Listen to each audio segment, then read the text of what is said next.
Are those available to the public? I think so. Yeah, so she's making a cut. How's everybody today?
For the rezoning.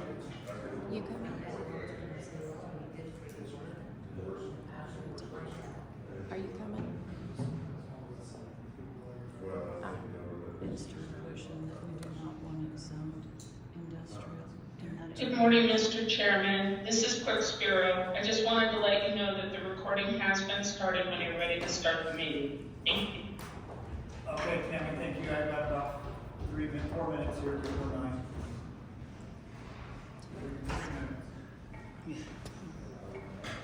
Yeah, 2 minutes. Yes, you're correct.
Yep. Hello, everybody. This is Commissioner Hill. I'm going to go ahead and call this special meeting to order on Monday, April 22nd, 2024. Go ahead and join me for the Pledge of Allegiance.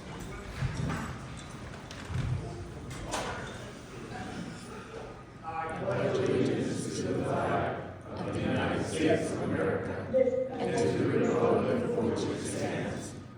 nation, under God, indivisible, with liberty and justice for all.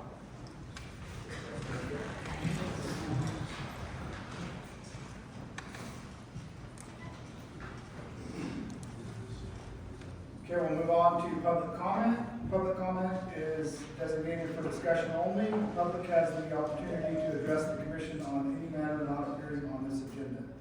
However, no action may be taken on the matter raised until the matter itself has been specifically included in the agenda as an item upon which action may be taken. All public comment will be limited to 3 minutes today. We have a pretty full house, so I would respectfully ask that everybody limit to 3 minutes, and we will hear your comments. If there's any public comment, come up and state your name for the record so we can get it on record, and we will start. Mr. Chair, Yep. I have some public comment. On these special meetings, Humboldt County commissioners have agendas that are set by state law that are to be published. They are to be published meeting times and dates. This is to allow people of Humboldt County to know what is being talked about and possibly plan so that they can participate.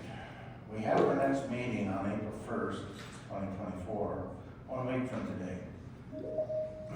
We do have a governing law so that special meetings can be held in case of emergency.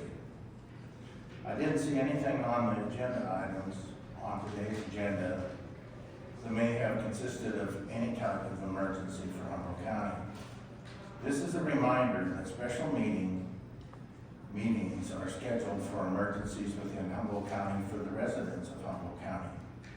Someone asking for a special meeting, their emergency is not necessarily an emergency for Humboldt County.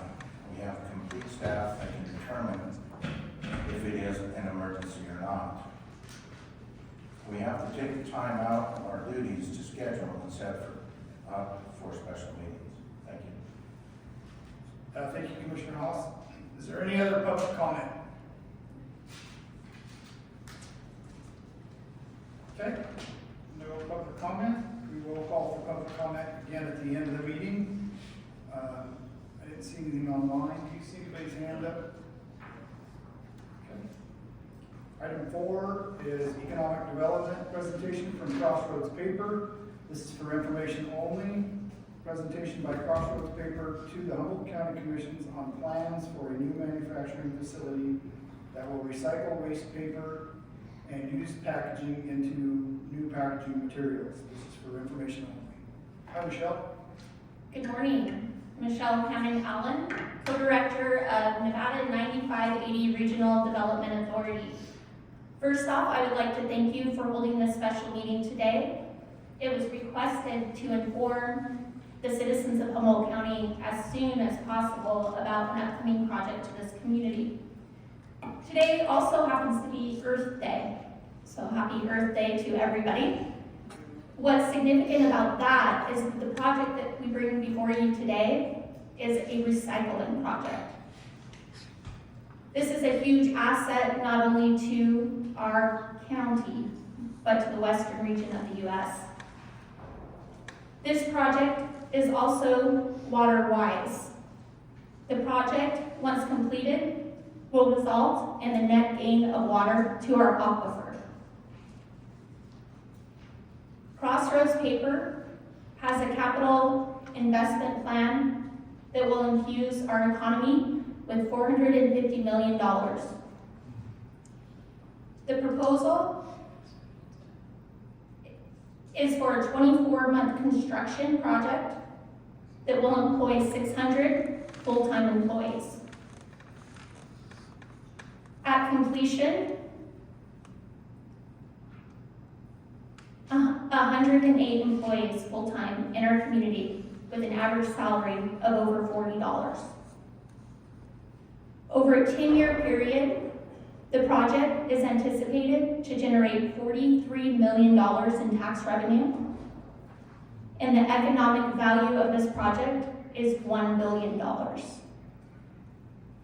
We as a county cite diversifying our economy as one of our #1 goals. this project does that and then some.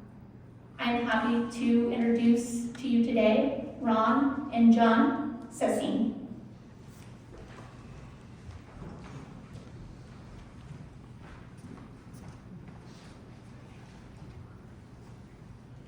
Thank you, Michelle. Thanks, Michelle. Hi.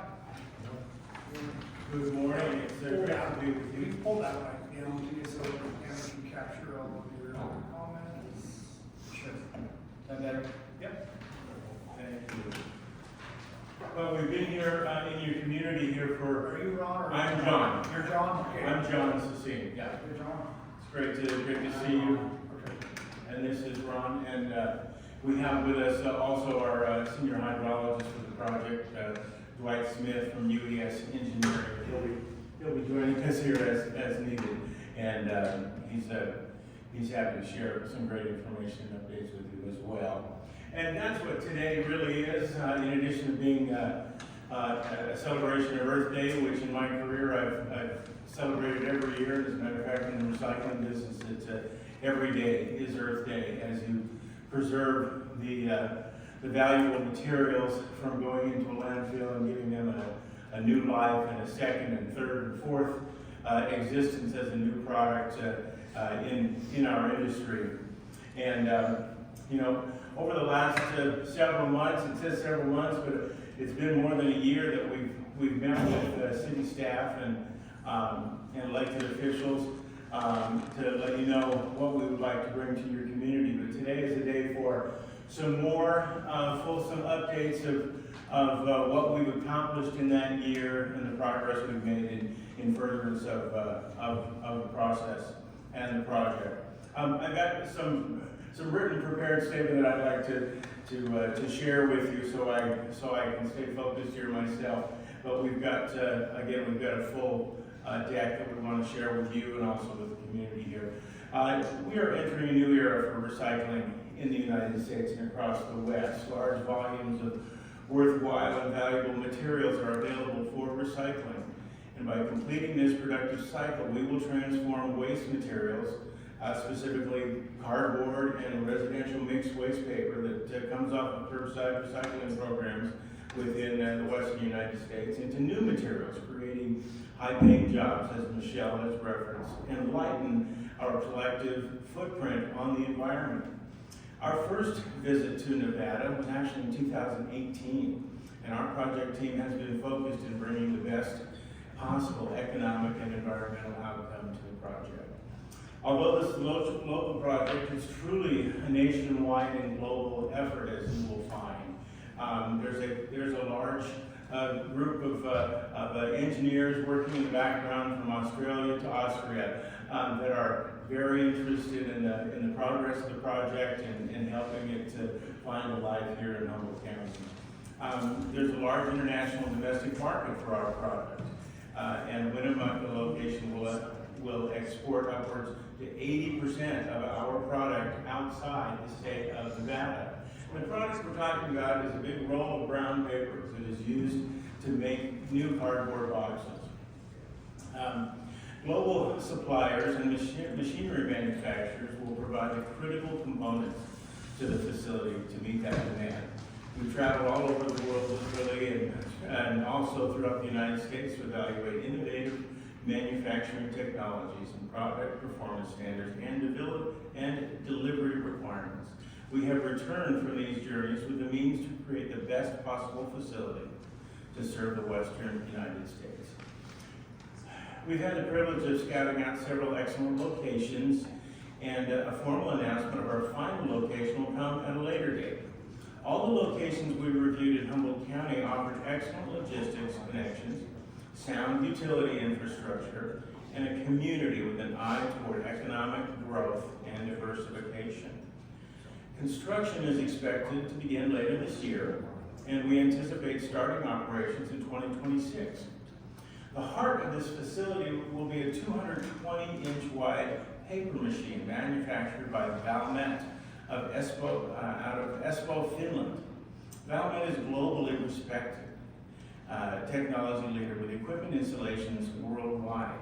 The equipment to be installed will be carefully tailored to meet the needs of the market in which we operate within the Western U.S. Engineering, construction, and installation of this equipment will be directed by Yates Construction out of Philadelphia, Mississippi. Yates has a long and successful track record building similar operations and brings vast experience and expertise with a global scope suited to this demanding industry. Most importantly, Yates has a history of leading project construction within the state of Nevada, including projects at the Tahoe Reno Industrial Center. Their experience working in Nevada and expertise with similar recycling facilities make them an ideal partner for our project. When fully operational, this new facility will have the capacity to produce over 1,000 tons of 100% recycled containerboard each day. Containerboard, as I mentioned before, is that big roll of brown paper. It's the base material used to make cardboard boxes. And the demand for this material exists in abundance in the Western United States. All raw materials will come exclusively from recycled paper fiber, basically bales of cardboard that currently drive through Humboldt County on their way from the Intermountain West all the way to the coast. And now they'll be able to take a turn off the freeway and come to a facility to be turned into brown paper again. There will be no trees used in this process, not a single one, and so only bales of already recovered paper fiber, like I said, mostly cardboard boxes and residential mixed paper from residential recycling programs will be used to make this new brown paper. And to supply the demand, Crossroads has built a special relationship with a company called Selmar, based in Gothenburg, Sweden, to provide all of the paper fiber that we need for this operation. They have offices all over the world, literally, but they have presence, again, throughout the Western United States, and will be able to source all of these bales of cardboard for this facility. As Michelle mentioned, the economic analysis conducted by the Nevada Governor's Office of Economic Development has projected this project to represent over $1 billion in total economic impact within the first 10 years, including capital investment, construction costs, and workers' salaries.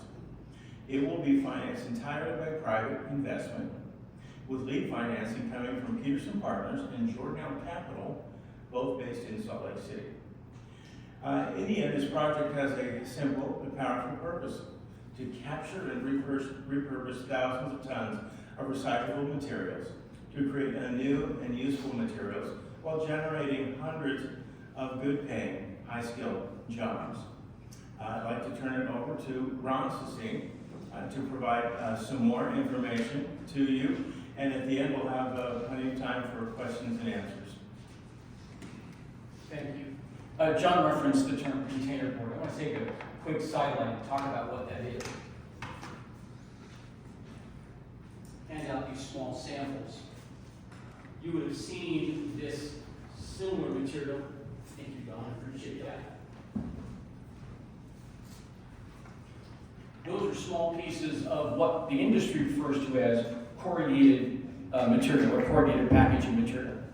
It's created from a liner, a corrugated or fluted medium, and then an inner liner. It's what you see when a box arrives at your house, when something is shipped to you from one of the e-commerce companies. And we'll be producing, as John pointed out, the intermediate raw material, that large roll of brown paper. Before I begin with these slides, I want to just add a few comments of context. John mentioned his history in recycling. He's been in this industry for over 35 years. I've been in the industry as well for about 3 decades. Began my work in the packaging industry in 1990 in a recycled containerboard facility. So we have 6 decades of experience in working in exactly this type of industry that we hope to bring here to Humboldt County. So with that, let's begin with this project overview. I don't believe I have a clicker. Oh, thank you. Appreciate that, Don. But you can go ahead and switch it right now. We have several objectives. First off, we are seeking to serve the growing market for containerboard across the western United States. Industry, agriculture, logistics, e-commerce are all growing across this part of the country in very significant ways. Add to that the population growth we're seeing in the states in this region. It's driving a need for additional packaging materials. And we're well positioned here in Humboldt County to do that. We want to optimize local reuse of those recycled materials. Rather than collecting and processing that material, collecting and shipping that material outside the region, our plan is to collect it, process it here, and then add value to it before it is moved on to the next stage in the supply chain. We will efficiently manage and protect water resources that are of such importance in this part of the country. We're going to create additional employment opportunities for skilled labor. Folks in this facility will be highly skilled, highly educated engineers, both chemical and electrical engineers. The type of work that they will do will require advanced degrees in many cases, in other cases, simply just very good, skilled labor in terms of how they execute their projects. We'll eliminate the costly long-distance shipping of materials that currently takes place. And again, we're going to expand the region's manufacturing footprint to help Humboldt County diversify and add new sources of income, salary, and opportunity for the inhabitants and residents here. Don, thanks. How have we arrived in Humboldt County? First off, it offers great proximity to the key demand centers in the West. Much of the focus of this effort is serving markets up and down the West Coast. And Humboldt County is strategically located, or an operation here would be strategically located to serve those markets in under a day's drive. That logistics advantage is driven by the interstate and by the rail connectivity that allows us to reach into remote locations from this place here in Humboldt County. There is a skilled and trainable workforce. We know that folks who are currently here, who have experience in mining, experience in other similar operations, will have the skill set that is transferable to the operation that we're proposing to build. There is access to groundwater that will be, and we'll discuss that in greater detail in just a few slides, but that will be a key part of ensuring that processed water that's used in the facility can be returned to the aquifer, and we'll talk about that in more detail. And again, the utilities infrastructure that John mentioned is effectively in place. There will be some expansions and extensions required, but those are being discussed, and we've begun the conversation as well with utilities providers that would need to be involved. Don? We found in our conversations with Humboldt County and folks who are here that there is a favorable business climate. There's a community, government representatives focused on what is the next opportunity in this area, in this region. The history that you have here of successful mining operations, agricultural enterprises, that history gives us something upon which to build and on which to draw in our next steps. And finally, you have significant experience in how to do this. This is a county that has been engaged in and operating in an area of economic expansion, and we're confident that that's going to be beneficial in our projects as well. So, what are the projected community impacts we can look at? First things first, there's a great opportunity here to diversify some of the productive and economic base of the county, and a great focus, as John's already pointed out, on recycling and sustainable manufacturing. We're looking at a 24-month build-out once we are able to fulfill all the initial due diligence steps. There will be 108 full-time employees, expanding in those initial years, 3 through 5, highly skilled labor. As I mentioned before, engineers, machining operators, logistics specialists, people that know how to operate and maintain and carry out the work on significant technologically advanced equipment. These will be mining competitive wages. The types of folks who will be drawn to this region and drawn to this opportunity will be earning competitive wages, excellent benefits, and healthcare coverage that is, again, commensurate with what the current mining community provides. An important part is we're really looking at shorter commutes for these employees.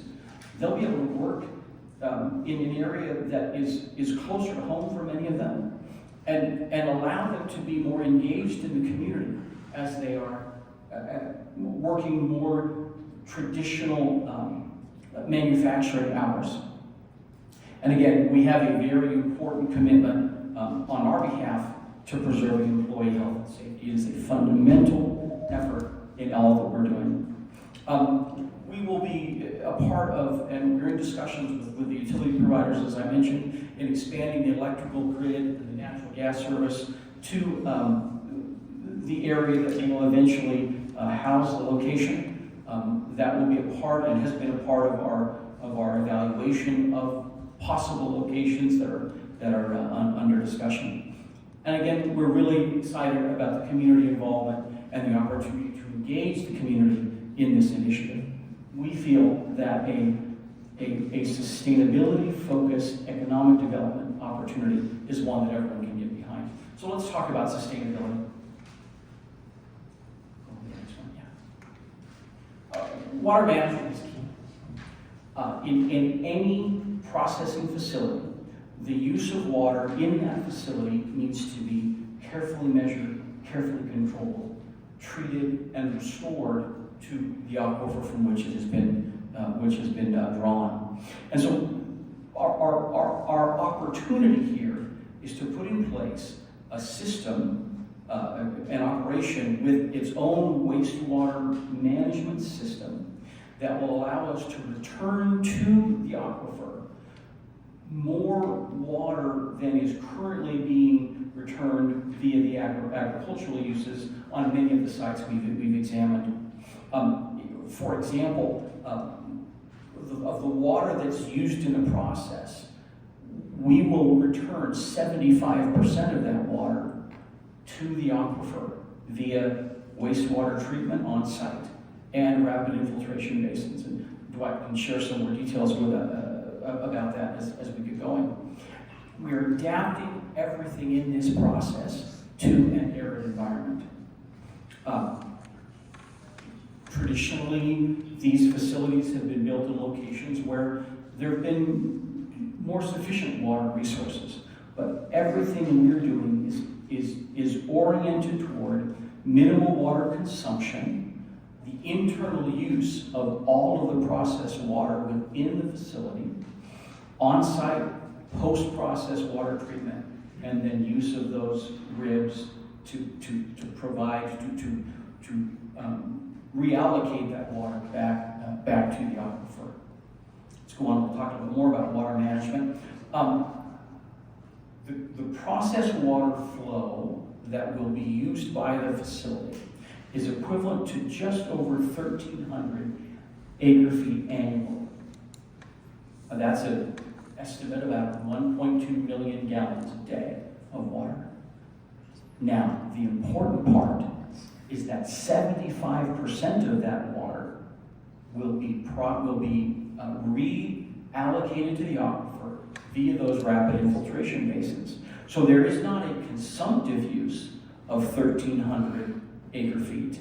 There's a consumptive use of approximately 330 acre-feet of water. And Dwight, you might be the right person to share some more details on that. You care to join us?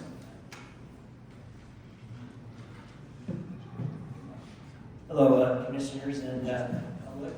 I'm Dwight Smith. I'm a hydrogeologist with McGinley Associates, now UES. licensed engineer, water rights survey in Nevada. Have been working on water resources issues for in Nevada for all my career. Yes, I've had the pleasure to help the Ron and John in the project vet, understand, move forward with strategies for securing water for the project, and in particular helping them understand the complex issues we have along the Humboldt River system right now. So the concept of the project, as Ron described quite well, was the consumptive use of water will be relatively modest. They do need water for the process, but as long as we can technically find acceptable locations or a location to return that treated water from the process, from the plant, back to the aquifer, then the net consumptive draw on the aquifer will be rather low, especially compared to the scale of the project. So just a rough comparison, if we convert over agricultural water rights that are in use right now, the consumptive use of those same water rights for this project would be about 1/3. So we'd be reducing the consumptible water of those ag rights down to 1/3 presently used for alfalfa.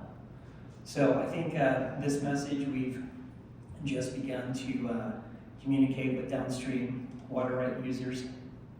So far, the concepts we've presented have been well received, and we'll continue to be communicating as we get more defined with the specifics of the water rights that we want to convert over to industrial in the future. Thank you, Dwight. One of the ways that I like to think about it is we don't want to take the water, we just need to borrow it. We're going to use it in the process. We're going to put it back where we found it. Can we go to the next one? Now, let's talk a little bit about the big question that some of you might have around how is this facility different than what we may have seen in the past? I grew up in the papermaking business, and so I know a little bit about traditional operations and more modern approaches. In the traditional concept of a paper mill, where you're taking a tree and you're grinding it and processing down that lumber into an individual cellulose fiber, there's a significant amount of energy and a significant amount of water and chemicals used in what's known as the digesting process. And that digesting process will not exist at Crossroads Paper.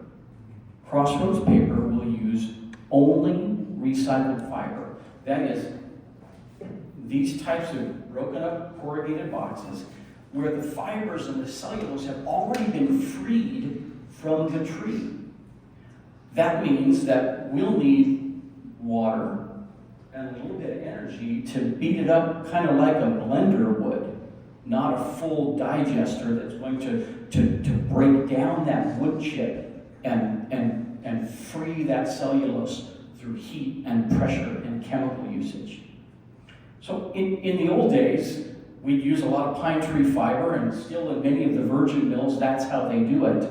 But our used corrugated boxes, the old corrugated containers, that's going to be a lot easier to break down and won't require the chemical usage, which I'm going to talk about in a little bit more detail. The water source in the old days was about natural rivers. Let's go put the mill right next to the river, pull that water in. We'd use 10 and 15 million gallons a day to power a big mill. Well, that's not the case anymore.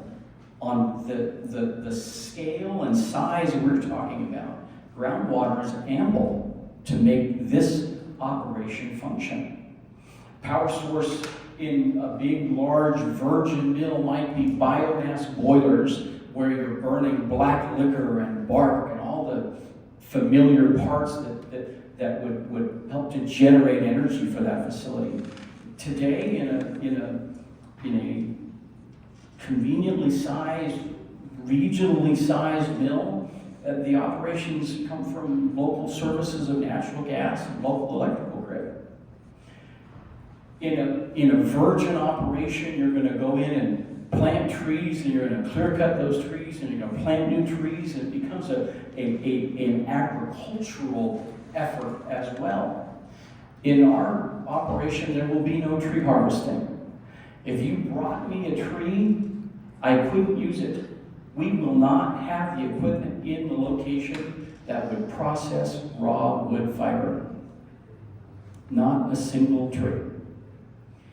Let's talk about odor, because that's an issue that I know many folks would gravitate towards.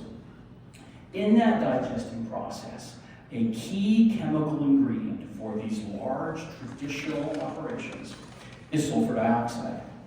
Sulfur dioxide is injected into the digester, where the chips, the heat, and the steam create the opportunity for those wood chips to release their cellulose fibers. And that sulfur dioxide, when it vents from the digester, is what creates what some folks would recognize as they've visited older operations and more traditional locations up in the Pacific Northwest and perhaps in the Southeast United States. A recycled containerboard facility like Crossroads paper will not use sulfur dioxide. There is no sulfur dioxide in our operation because these little chips of broken up cardboard, they become soluble in nothing other than water and agitation. Sulfur dioxide, it will not be a part of our operation. And as a result, we avoid the odor problem that might exist in some other facilities and that you may be familiar with. Because we're not a virgin pulp mill, we don't have a sulfur dioxide problem. And as a result, it's nothing more than wet cardboard. And the wet cardboard becomes new container board for us. Transportation is wonderful in this area because of the difference in an old traditional mill. You might have log trucks heading up and down the narrow streets and the narrow roads of the mountain to draw the trees down. We won't have that. We'll have rail cars coming in from both directions carrying old corrugated containers. We'll have trucks coming down the interstate, again with old corrugated containers. And we'll be able to avoid some of those transportation issues that arise in some of those more traditional locations that you might find again in the Pacific Northwest or in Southeast United States. Similar locations, just like what we intend to construct, exist in all of these locations around the country and in similar locations around the world, but they're located proximate to major cities and in some semi-rural and even suburban areas because they're simply not offensive to the local populace. And so it's easy to see a location outside Dallas, Texas, or outside Los Angeles, or near Chicago, in some of these locations that simply accommodate a recycled containerboard facility because they can be tied into a local community. I'm going to show you two examples. Just outside Los Angeles County, in the city of Ontario, is a location that has been in operation for over 40 years. In that location, you can see it here, it's in the yellow section down in the lower left-hand corner. And that operation has been there again going back to the early 1980s. What's interesting about that location is you see everything else that has developed around it in the subsequent years. There are distribution facilities, there's residential, there's commercial shopping malls, there's light industrial. Everything in this neighborhood coexists with and operates in tandem with a very adequately and appropriately sited location, just like the one we intend to construct. This location is in the heart of, again, what's called in California their Inland Empire, but it is the section just outside Los Angeles County. A similar location exists just outside Dallas. This is the city of Forney, Texas, where, and in this case, the location is the very narrow strip right at the top center of this map, but it's surrounded by residential, by open space on both sides, by a very nice commercial and retail area across the highway. This is a classic example of a developing semi-rural part of Texas that has grown up around and in conjunction with this facility that, again, recycles old corrugated containers and creates new container board. This location, in fact, has 2 machines. Okay, let's talk just briefly about the business model, because I think that's important for you to see where our head is. One more, John, thanks. Here's the map that for us really lays out why Humboldt County makes so much sense. The red dots on this map are traditional locations of containerboard facilities. People that make either from virgin fiber or from recycled materials the containerboard that goes into the types of packaging that we see every day. We have a large contingent of those in the southeastern United States, again, where they chased the pine fiber back in the 40s, 50s, and 60s, as well as in the upper Midwest and in the Northeast, and then a slim number of them in the Pacific Northwest and along the West Coast. But there is a gaping chasm, a huge untapped area where there's population, where there's fiber, where there's a need and a demand, but there is no facility to do that. And that's what the opportunity is for us here in Humboldt County, to position this facility in a way to serve customers throughout the region so that they're not drawing material from the 4 corners of the country and from other international sources. It really is about putting together the recycling pieces. Customers in the North American West, the consumers, the people who make these boxes, are underserved by local containerboard production. There is over 1 million tons a year of material that has to come from other locations to be drawn into the markets that we will be able to serve from here in Humboldt County. Even after our facility is complete, there will still be a demand, a deficit of that similar size, just based on the growth that's going on in the industry. The corrugating lines, the companies that create these boxes for all of us, there are over 50 of them in the western states, and they consume more than 5 million tons of containerboard annually. Our production will be about 370,000.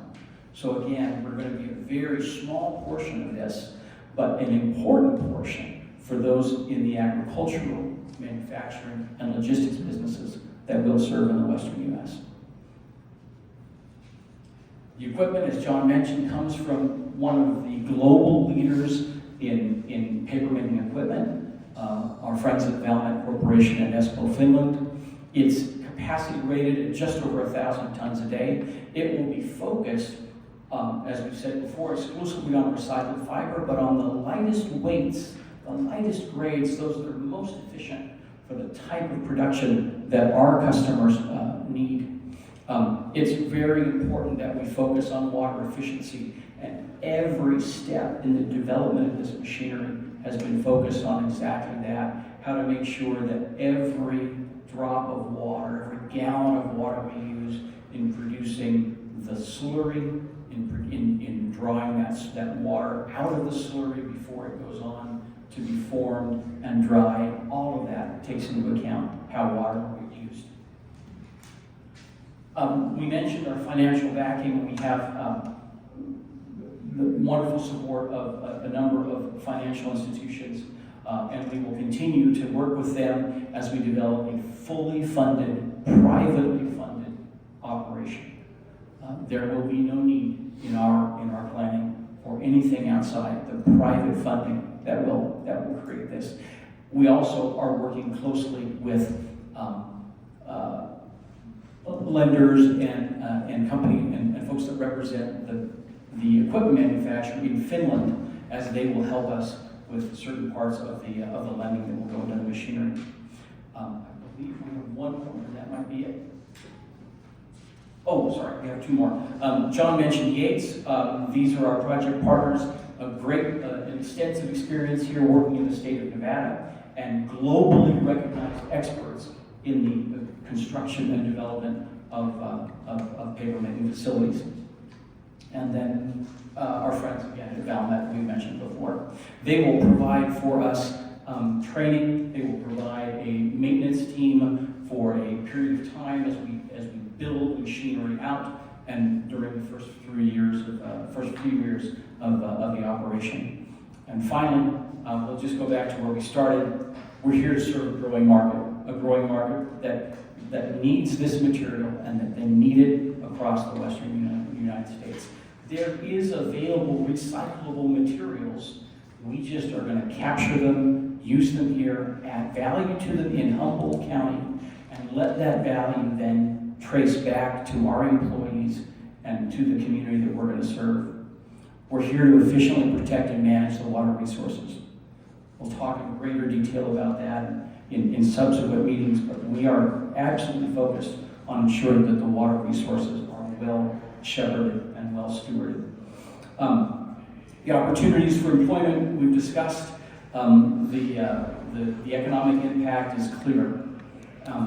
Finally, we're going to really look at expanding the region's manufacturing footprint, helping you diversify and expand and look at greater opportunities outside of some of your traditional economic opportunities. We're really grateful to be here today. We're excited. We'd love to take any questions that commissioners might have. We're ready to partner with you and can keep moving forward. Dwight, Ron, and John, thank you for the presentation.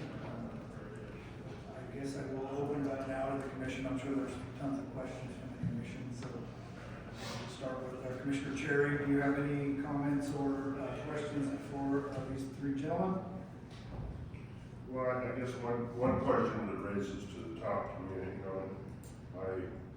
I'm in favor of diversification, but I want to make sure that whatever comes in here is a fit for our community and is safe for our citizens and our environment. You did say that when it comes to the water, you'll be re-infiltrating it back into the aquifer, and that there would be no, what was the? Sulfur dioxide. Sulfur dioxide. But will there be any chemicals, and if so, what type of chemicals are there? No, in fact, when paper is made for this type of facility, really the only thing that we're adding to the box fiber that's already there is cornstarch. We add cornstarch because the cornstarch is there to stiffen it and give it that strength, just like you starch a shirt or any other piece of material. You're trying to get a stiffness that can create the strength of the box. So cornstarch gets added. And then in the wastewater treatment facility, what we do is we control for that biological oxygen demand. It essentially eats up that cornstarch, and that then allows the water to go back into the ribs in a clean format that then can percolate back down into the aquifer. Dwight will explain it better than I can, but that is essentially what's going on. It's old boxes plus water plus cornstarch. Take the water out, the cornstarch stays behind in the paper, that goes to the new customer.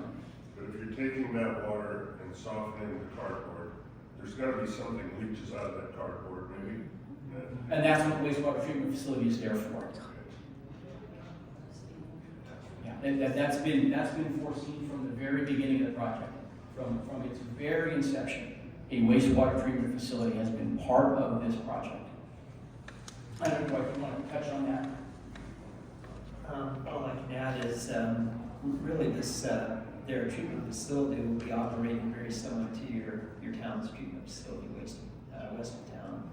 So treated to an acceptable level, all permitted through state DEP, and And then return via rapid infiltration basins like you also use.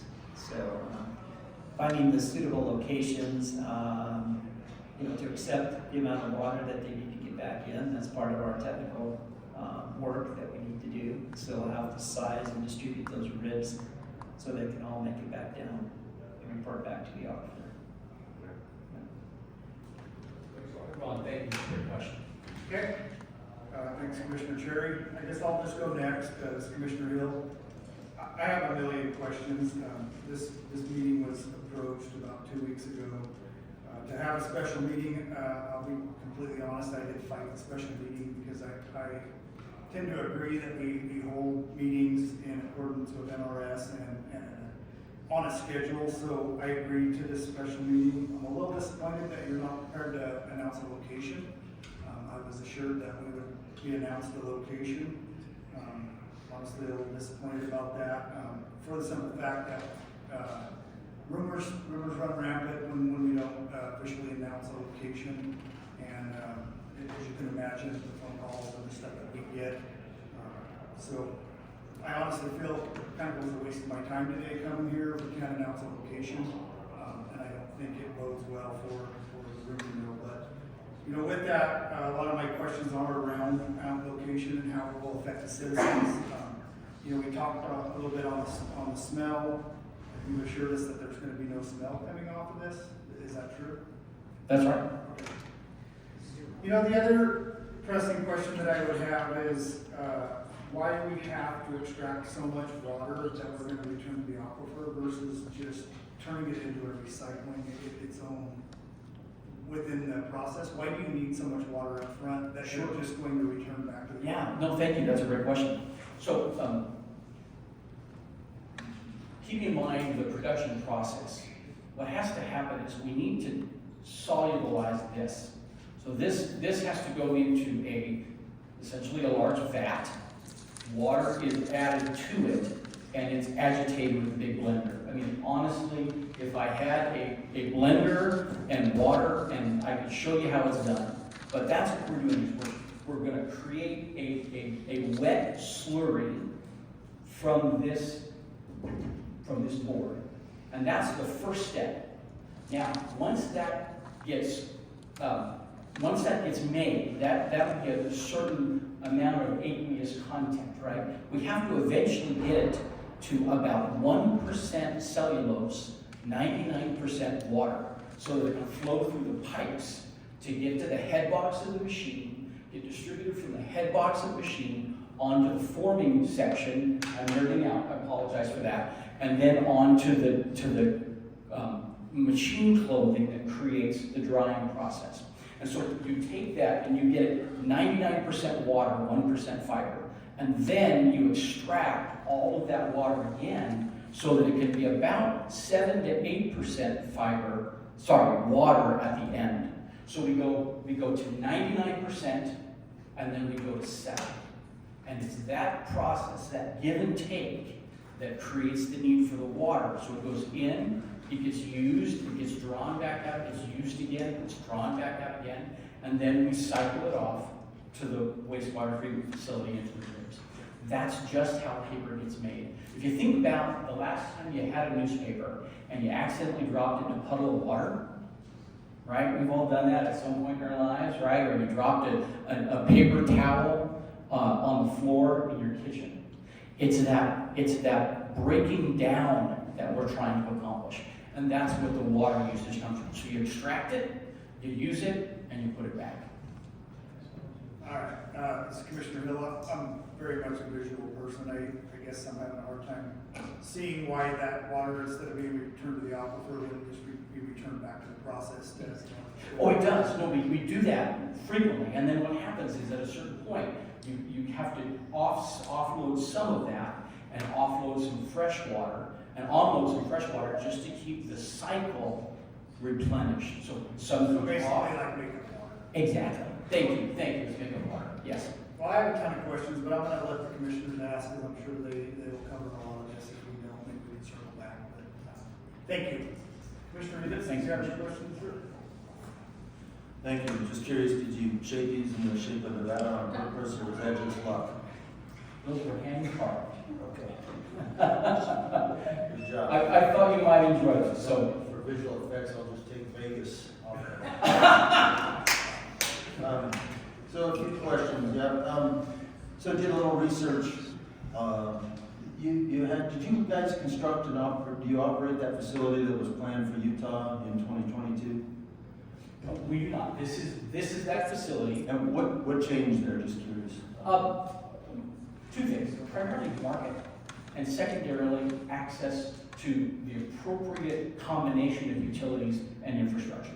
So let's talk about the market first. Well, real quick. Yeah. So I get the market thing. I just was curious, was their reception of your project favorable? Oh, very favorable. Yeah, the current governor spoke at our announcement. He loves the idea. Okay. The challenge in the state of Utah was finding a location that brought together logistics, meaning both rail and highway, brought together energy, both electrical and natural gas, an appropriate site in terms of the geotechnical conditions, and water and availability. All of those factors are crucial. You can't have an operation if one of those is missing. And we researched many locations in the state of Utah to try to validate that, because on the market side, we originally envisioned the location being close to the source of raw material. As we began looking at other locations, and John led the discovery here at Humboldt County, what we really began to see was it was immaterial where we put it based on the market being farther west. The material was going to transit one way or the other. Fair enough. I just, is Utah and Salt Lake, Provo, that's got significant infrastructure that fits all the things you just talked about, so I was just It curious. didn't have rail. Rail was the biggest challenge. There's a big rail siding that goes right through Salt Lake, but anyway, I don't. No. I hear you. I hear you. I'm So just saying, what is, since you won't give us a location, but obviously you're talking about, what kind of footprint from the plant location, wastewater treatment, ribs, obviously you're gonna wanna be, are you contemplating construction of a rail siding or use of an existing, so give me an acreage. You bet. In our search worldwide for common and comparable locations, we've seen situations where it was as small as 60 acres. We've seen them as large as 150 acres. We anticipate that the site itself, we may look for something that could be a little bit larger than that because of some of the things you mentioned. We'll be building a rail siding. We'll have storage facilities for rail cars and storage sidings for rail cars and the like.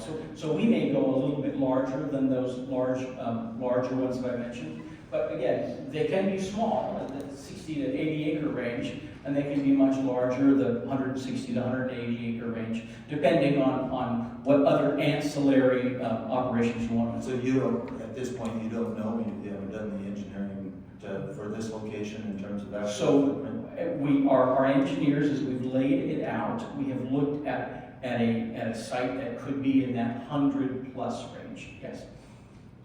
So obviously. But again, engineering is underway, as is due diligence on the site, so I don't have an exact number to give you. Yeah, fair enough, and I know the rig, the efficiency of the rigs. That's et cetera, it, will be exactly. a determining factor, but, so, having driven by the, Holt plants up in Lewiston. Oh yeah, of course.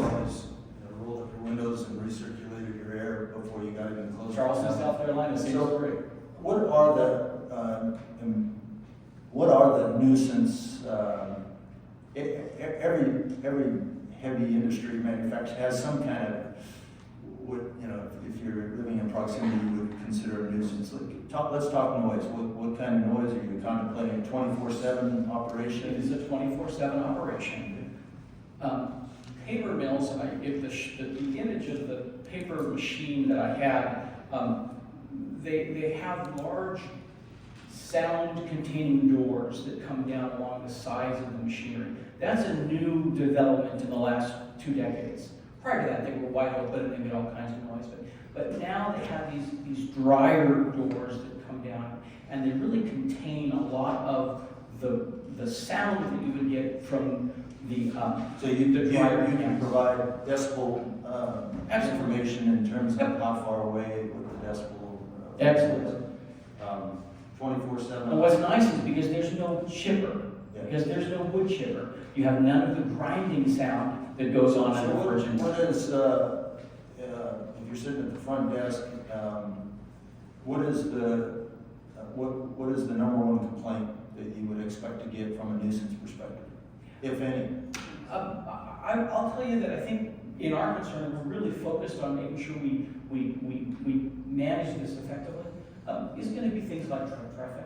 Okay. There will be trucks moving in and around the location as product is arriving, raw material is arriving, as product is shipping. There's always going to be an issue with that. You talked about 600 construction jobs, and just my simple math figures somewhere around an 18-month construction period. That's about right. So what's the concept of, how does Yates approach that from a housing and? Yeah, sharing that? and that 600 is not consistent. That's sort of a peak period of time when we have pipe fitters, electricians.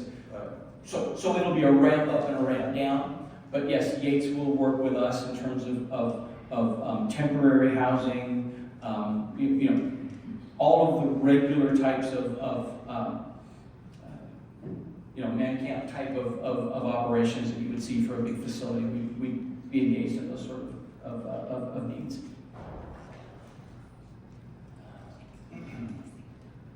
I reserve the right to come up with more questions. That's all. All right, yeah. Well, thank you. You covered Thank you, the Commissioner. lines, so I appreciate that. Commissioner Tipton, do you have any questions? Yes, I do. You stated Pull your mic down. you stated that you have no sulfur dioxide, I understand that part of it.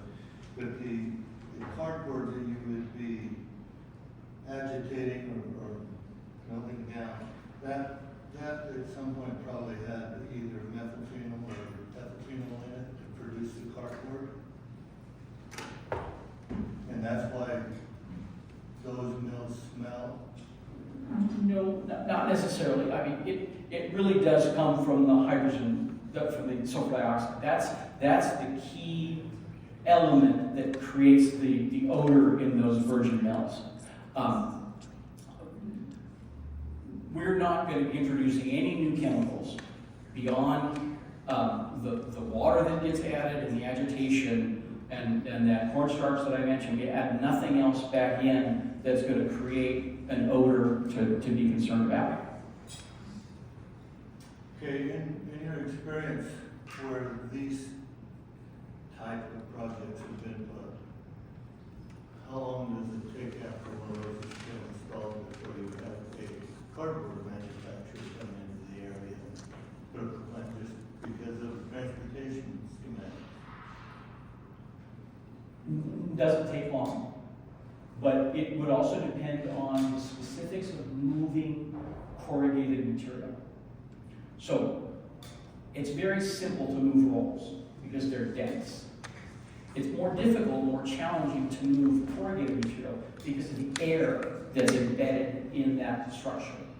And so cardboard box manufacturers or sheet manufacturers need to be a little closer to their end market than the roll manufacturer like Crossroads Paper does. And so that's going to be an economic decision that they may make at a later date. They may also determine that, hey, there's enough agricultural consumption in this region that it would make sense. But that's not in our immediate vision. It may be something that in time, with the right agricultural demand and manufacturing growth in the region, that a box maker would desire to be located or co-located with the mill, but it's not an immediate plan of ours. Thank you.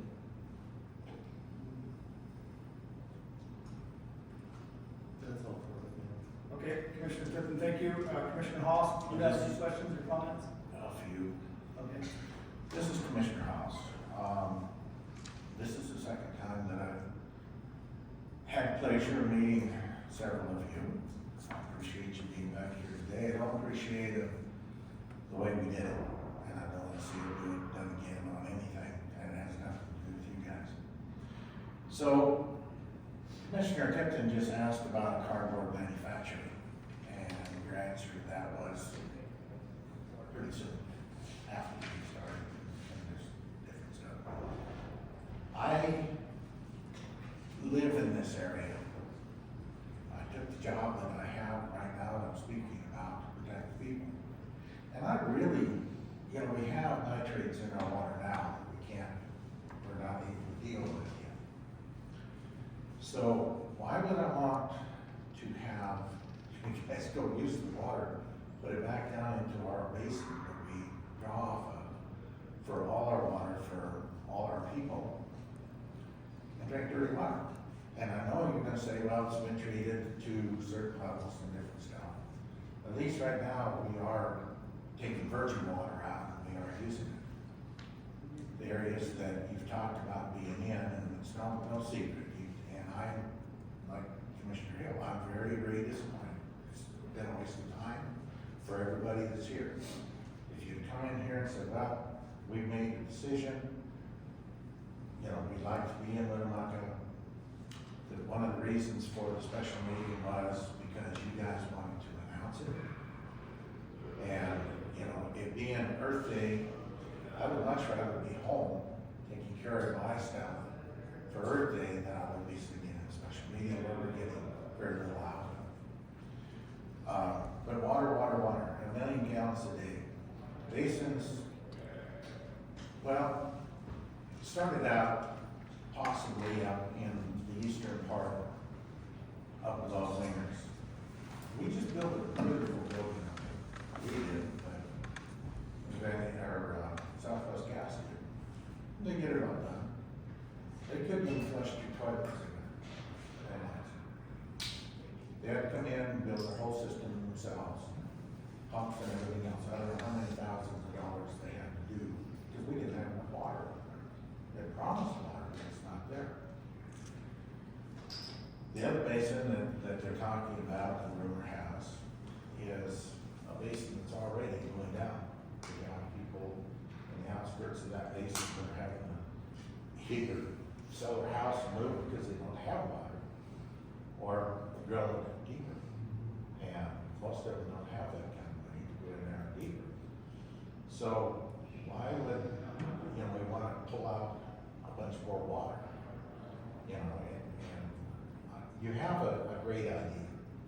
My background, I was in Portland for several years, went across the river every year. You get off the bridge, you go 3 blocks, you turn right 2 blocks, you go left 1 block, and you hit the floor. It stinks bad. And it's like you say, it's because of the process in the pulp. I worked in the pulp mills, I worked in the sawmills. So I've been around all of the making of papers and different stuff on a regular basis. I don't see where there won't be odors coming off this. And, you know, we've been promised that before. I see where you're offering $40 an hour coming into town. What's the people in town that are making $15 or $16 an hour going to think about that? I realize that in order to get people away from the mines, you're going to have to put some money out to do that.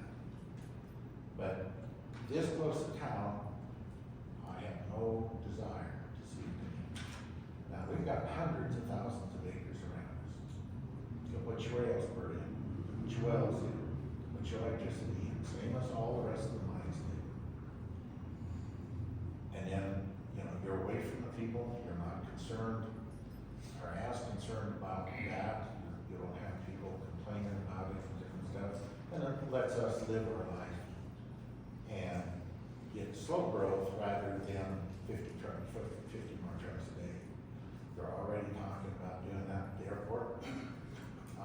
You'd be using, if you took the one spot that they had rumor, you'd be using the same facilities, same water, same everything out there.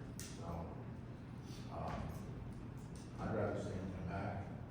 You know, if they do finally decide they can do it, they've got all their, you know, if you have to convert water from agricultural to construction,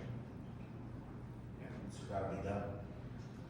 You know, we sit here, I've been on here for 3.25 years. We've seen other things come in before us, nothing's happened yet. And so I'm not saying that this wouldn't happen if we give you permission to do it, but I don't think this is the place to put in this facilities. Somewhere outside of town somewhere, there's other places you can go to. What are we gonna do with the sewage? I'm gonna call it sewage because you're cleaning stuff out of the water. You know, what are we gonna do? Got any plans for that? We don't even have, that whole area out there has got nitrates in it. And we're having to look at putting in a $30 to $100 million sewage out there. And they don't even want us putting it near the people out there, the houses and stuff where it's projected to do. So we've got a lot more other problems in here also that we have to deal with. So, how come only one facility in Texas? I'm sorry, did I only show one facility in Texas? It's on the map. Yeah, the one I showed you was, How only one? there are others, that was just the one that I used for this example, but there are other facilities that we could point Now, are to. these all having to do with Crossroads, all those little houses? No, those are other competitors that make the similar material that we'll manufacture. Thank you. Yeah. Okay. Okay, thank you, Commissioner Haas. We're gonna go ahead, I've got a couple other requests from the commission for questions that they thought of, so I'm just gonna circle back around here and give everybody an opportunity to wrap it up. Commissioner Cherry? Okay. Yeah, if you've done your research, you'll know that our basin here is already over appropriated as far as water goes.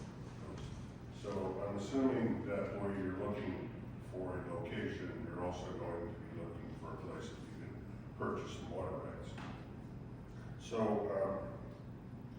I'm trying to get my head around which presented us with here. It says that it would take 1,344 acre feet, but the consumptive use is only a third of that, 330 feet. So are you gonna be looking at having to purchase 1,300 and 4,400 acre feet? Because sometimes we don't understand how the state engineer looks at this as well. Whether you'd only be looking at the consumptive part, or would you have to buy the whole 1,344? Yes, Crossroads is looking at options to buy the entire 1340. And then with changing those over to an industrial manner of use, these would probably be agricultural water rights. Changing them, there would be that consumptive use reduction. So, and obviously the Crossroads just mentioned they're in a due diligence period. They looked at numerous locations around the region. So they're just not quite at the point where they can disclose. They're working their way confidentially through that due diligence period with the owner. Concept is not to be moving water rights. Ideally, water rights and land together, one package. We're not transferring them closer to the river. They'll be acquiring the full duty to cover that 13. And here's where the positive comes into play. They're not going to be consuming them to the amount that agriculture has been, because of the amount that they can return back to the aquifer. So as where ag might be using 3 feet per acre, this facility would be using about an equivalent about 1/3 of that. So consumptive use reduction, that's what has really resonated with the downstream Humboldt River water users that we've talked conceptually to at this point. Again, the same process as we get the details, we'll be bringing those forward, the specific details. This will be an effort to reduce the consumptive use of existing used water rights. Based on my math, it looks like it would be equivalent to about 4 pivots at 3 acre feet. That's correct. That's correct. That would be the water right acquisition. Then the consumption would be taken down to roughly the equivalent of 1 pivot. But you'd still have to take out 3 pivots. We would, yes. Flow that big limit. Okay, Commissioner Cherry, thank you. This Commissioner Hill, again, you look at our mission statement up there as the commission has built over the years, strategic issues and goals. One of them is economic diversity and orderly development, and I completely support economic diversity and orderly development. I think these kinds of projects are great opportunities for Humboldt County. As commissioners up here, we have an opportunity to add some economic development, which in return is easier on the taxpayer. At the end of the day, we have bills to pay, we have a county to run, and the last thing we want to do is sit up here and raise everybody's taxes. But we also have to do it in a safe and sustainable way, and without knowing the exact location or being prepared to announce the exact location, it kind of ties our hands up here to what kind of issues are we really dealing with. We know about water, we know about things, but honestly, one of my biggest concerns up here is where is it going to be and what citizens are going to be affected, and if they are affected, what do we need to do to mitigate those types of issues? So, without the announcement of the location, I'm kind of just hearing information. So, thank you. Thank you. Yes, Commissioner Evans, I'll take a little different tack out. I wasn't all that sure about today's special meeting, but in light of the audience, both online as well as here in the room, obviously there's interest. Ditto on the disappointment of at least not having the location. That's what most people are interested in. If you're sharing with us today, the location was in Salt Lake City. Everybody would be extremely supportive of that. But it's going to be in the area here, so the logical thing is where. So, but I think one thing, a takeaway for me as a resident of Grass Valley, is that at least you hear the perspective or questions that you better be willing to address.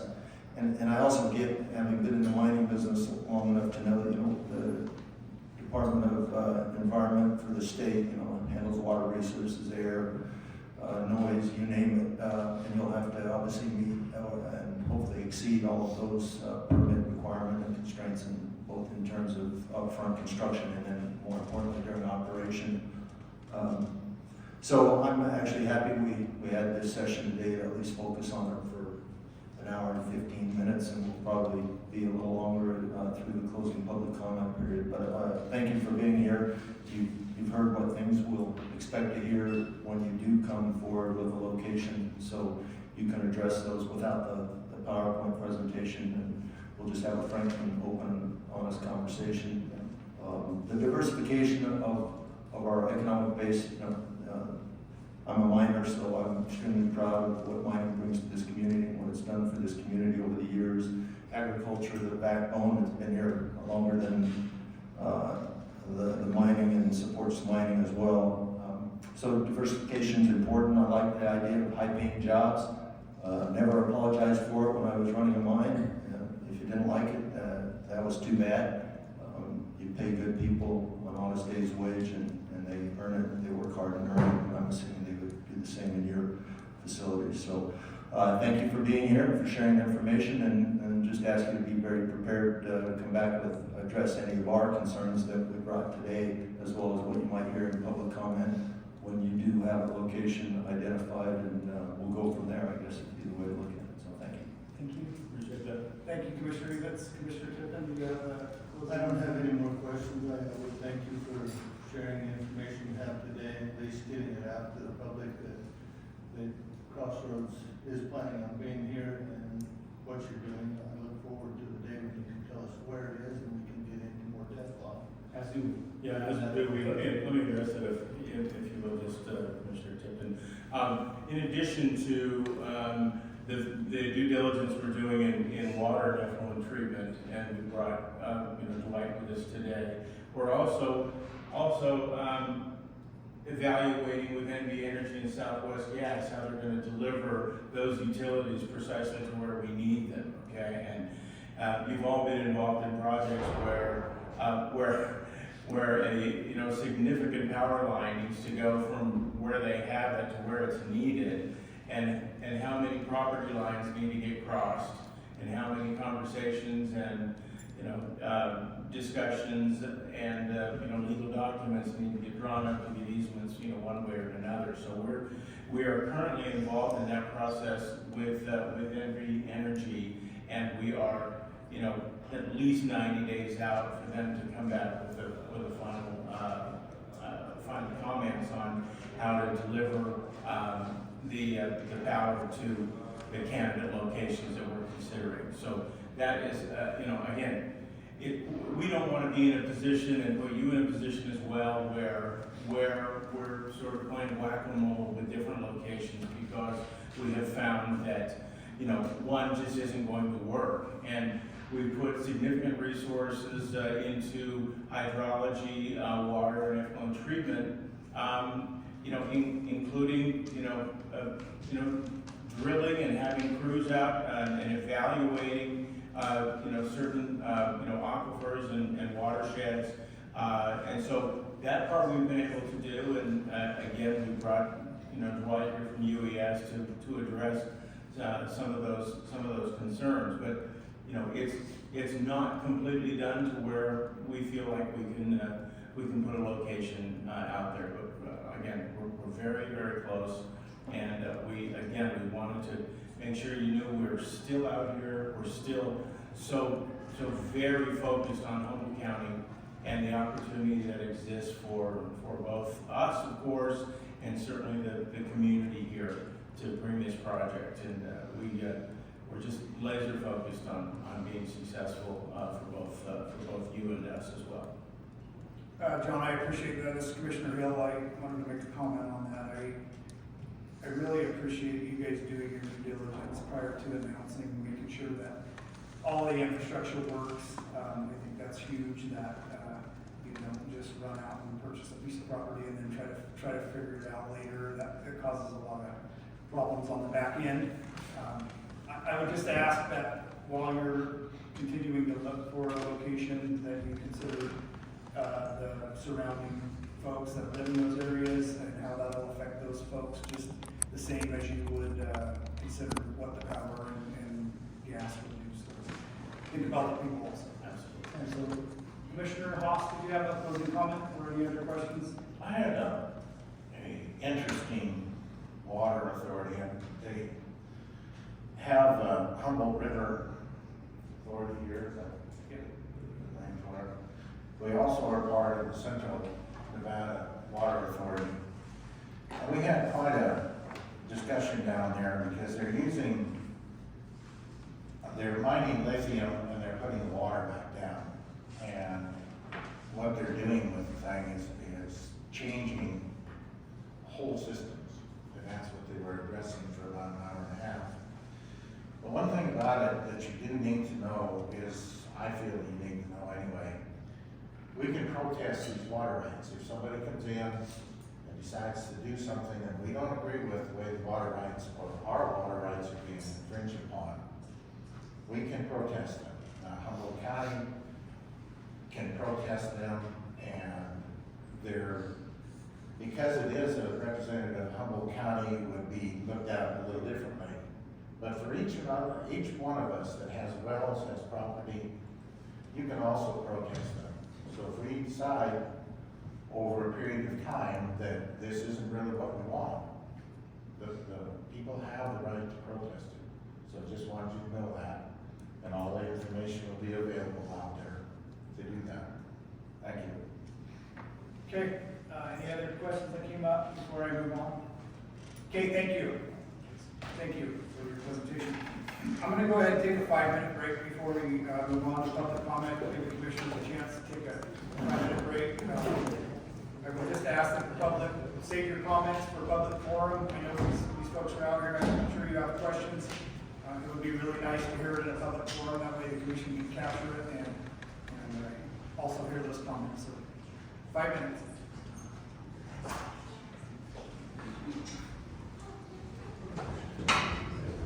So the water that would have jumped into the thing is going to be contaminated water.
Okay, we're gonna go ahead and reconvene this meeting here. It's 10:25. We'll go ahead and move on to public comment.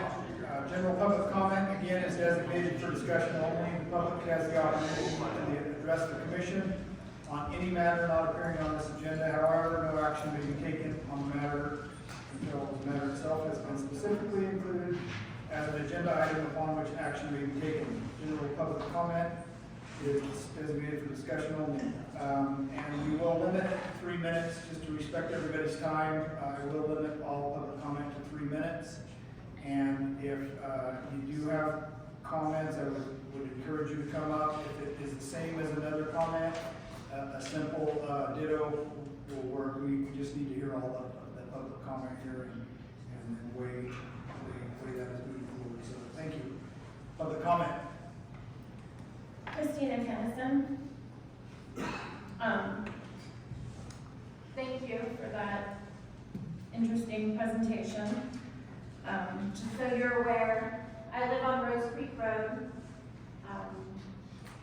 And I'm not beholden to anybody, so I can tell you that I've heard from multiple sources that the Dinero Ranch is the location formerly known as the Rose Creek Ranch, one of our oldest ranches, right there on Rose Creek with the rail spur, and very close to the transloading station.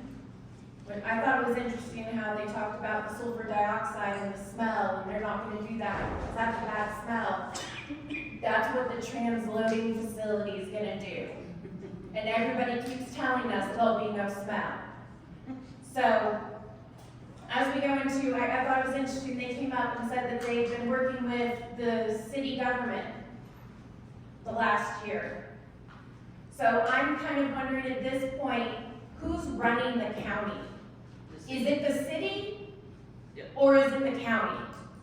Because there's a lot of us who live out west of Winnemucca city limits. We have some of the highest population of the county.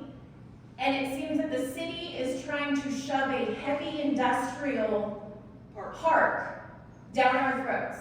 And we have more and more homes going in. This is a residential area. Just on the one block I live on Rose Creek, we have about 24 homes coming in. New homes. We have had multiple new homes going in up and down Rose Creek, Herschel. This is families. And this is heavy industrial. And we are so frustrated. I can't tell you the number of people who have come to me and said, I can't say anything publicly, thank you so much for getting up there and doing it. Because us citizens, us residents out there need a voice. And I don't know what they've heard about, oh, the citizens are all up for this, we're all great. We're fine with diversifying the economy. We're fine with a lot of this stuff. There's no need for it to be in residential areas. There is so much other empty land with railway right there. But somehow we've become the scapegoats or the guinea pigs or we're just gonna sacrifice everybody west of the city limits to all of this stuff that nobody else wants. They spent over 3 years trying to get this in Salt Lake City. Michelle Hammond Allen with the Humboldt Development Authority has been planning all this stuff. She's not talking to anybody else out there. Why has the county not had a say in any of the stuff going on? I have brought so much to you guys, and you still haven't stepped up for us county residents. And this is just another thing. They're going to take one of the oldest ranches out here. How long is it? It's been around a long time. 1871, it was the Buffalo Ranch. Christine, I'm going to ask you to wrap it up. We're approaching 3 minutes here. I would like to see the county actually work for the residents and do something. Thank you. Is there any other public comment? Hi, my name is Deborah Gay, and where this facility is going in is right on the corner of Herschel and Rose Creek. I'm really angry with what's going on here. this is a commercial, this is a heavy industrial building that's gonna go in. It will be a complete eyesore. My major issues with this thing is you're gonna inject water that has been treated into our pure water, into our ground. If they can't make that water pure, and I don't mean with the fluoride and the chlorine and the chemicals that is treated in the treatment plant. I want, if they're gonna be here, that water that goes back into our ground needs to be pure water. Clean, pure water, no chemicals. You know, right now, the water companies coming in and trying to put meters on people's homes, meters on their wells at their homes. You're allowing it to happen, but yet you allow these kind of people to come in and take billions of gallons of water out of our aquifer. But yet you're gonna try to monitor our little tiny homes, and yet you have lithium over here sucking us dry, and then you're gonna have this paper company sucking us dry, and then you're gonna meter our 1% of our homes on a meter, really bad. The other thing you guys got going, you already got one end of that road completely blocked off when that lithium thing comes in, and you've got 400 trucks going in and out every day. Then you're gonna have the other end, with this guy coming in, and all his trucks coming over the other overpass. We will not be able to get in or out of our places. And the smell, I know, they say there won't be any smell, but I don't believe them. I don't believe them. And you shouldn't either, because I know what will happen. You guys, if it affects our air, the wind, the land, and the water, you should look very hard. There's many places outside. You can go, 8 miles down the road on the other side of Buffalo Road? Past that, oh yeah, they'd have to fix that bridge, but they could go over there. The track comes around there. Why are we doing what we're doing, people? Come on. Are we not the people who put you here? Do you not care about us? Or is it just about the bottom dollar? Is it all about the money? Oh, we'll get what, $4 million of taxes? Is that what we're here for? Because we can't afford to do anything, so let's bring in these things that are gonna destroy our area. Get it out of there. It does not belong there. And you're gonna kill my home. And if the well, my well goes dry because those people come in and suck it down, yeah. We're approaching 3 minutes. You really need to think about what you guys are doing. I'm serious. My water means a lot to me, and for you to allow somebody to come in and suck it dry is unacceptable. Thank you. Is there any other public comment? Hi there, my name is Westy Quattro. I live on McNinch, which is just on the north side of I-80 in the same area across from Rose Creek. I have 20 acres of water rights on my property. I'm extremely concerned that they're pulling the water out and putting it back in. And this has already been hashed by everyone, commissioners as well as the public already. But a couple of things I just wanted to mention. I used to live in Lewiston, Idaho, Clarkson, Washington, and there was a paper mill there, and I don't live there anymore. The smell was horrible, and the pollution over the town was quite bad as well. And another thing is I just found out about this thing like two or 3 days ago via Facebook. I don't know if there's a better way to get the public informed, but other than Facebook, it's got to be something, letters to everyone. I don't know. It would be nice once we have an official location, but if it's in the area that everyone's speculating, just remember that the winds are primarily from west to east here. It's just going to blow right into Winnemucca and town and everything. Everyone's going to smell. And even if you can't smell anything, you're still going to get the pollution. These things, these plants do use a lot of electricity, a lot of energy in a state of our country where we're already tapped out on energy with all of the electric and all the other stuff that's been going on.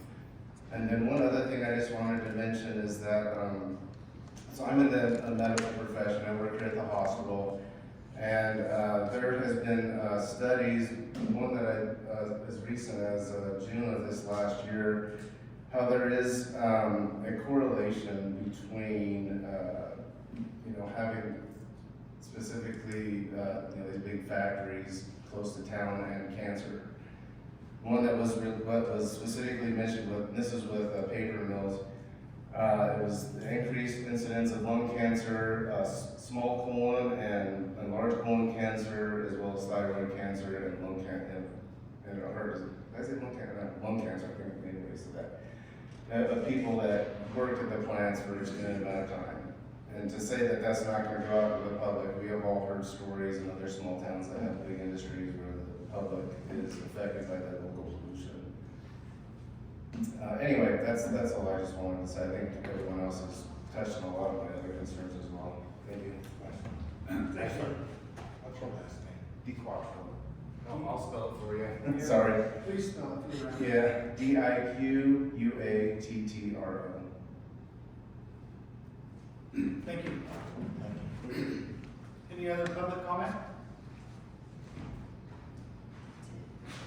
Any public comment online? I got one. Oh, hold on, we got one more in the audience. In the 70s, my grandfather, Wall Song. My grandfather leased 360, 380 acres, whatever it was, to French's Mustard, the spray field on Grass Valley Road. And in the contract, it said there might be a small musty odor. Well, we all know what that smelled like down Grass Valley. NDP came to my family and said, you either take them to court and make them clean it up, or we're coming after you. So we went after them to clean it up. They own the property now. When you're dealing with big money, once they're in, they're in. And whether it smells or doesn't smell, They don't care. there's nothing you can do about it once they're in. I have a well out by where they're talking. The flow is from the south to the north to the Humboldt River. If they suck enough water out that there's a big dip there underneath them, the water's flowing, the water's gonna be, flowing toward the river after they recharge it. But if they start sucking the water level down to the south, who's gonna deepen the wells? If I lose water, who's responsible? Me? They come in, they affect it. Do they take care of the problem? That's it. Thank you. Finish up some notes here. Any other public comment? Any public? I'd like to say something. We have a public comment online. Please identify yourself. My name is, for the record, it's Jamie Nicotera. I'm a Rose Creek resident. I unfortunately can't be in person today, but I wanted to let you know that in no way is this the approach to this, the consideration of this, even entertaining the thought of something like this, in addition to what is already going on with lithium, the drain on our water, the infrastructure to our community, our roads, the health of our air, the use of water. I mean, I just can't believe that something like this is even being considered, and now we have potentially two major heavy industrial situations that are going to create major health concerns, as already been said, for our residents. Not to mention the lack of respect and consideration for our tax dollars, and as the county resident, our health, and the risk that you're posing, even entertaining this thought. To build responsibly is prudent. It's something that must be done, and the approach and the direction that our county is currently going is not representing the people that elected you. I voted for you, and you are in no way representing my desire as a county resident and a taxpayer. Keep in mind, we are taxpayers that foot the bill for these things that are going on. Our roads can't handle it, our bridges can't handle it, we do not have the water for this. I don't want to live somewhere that I'm at least 30 to 45% increase of interstitial pulmonary fibrosis in my lungs, multiple cancer risks, kidney failures, I mean, the list goes on and on and on. And to allow something like this to come in our community where we all live downwind, we all live downstream, is irresponsible. It's neglectful of your fiduciary duties as a county representative. And that is not what your residents want. This is going to be your legacy, that you have allowed this to happen and promoted this. The building this thing, industry is something else. You're getting rid of our agriculture, you're making it impossible to live here, and I don't understand that.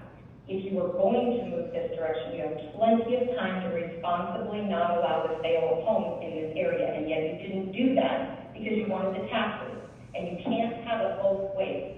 And our residents are demanding at this point, for the record, we are demanding that you have a public meeting and a public vote about the way you are leading and guiding and representing our county. And I thank you for your time. Thank you.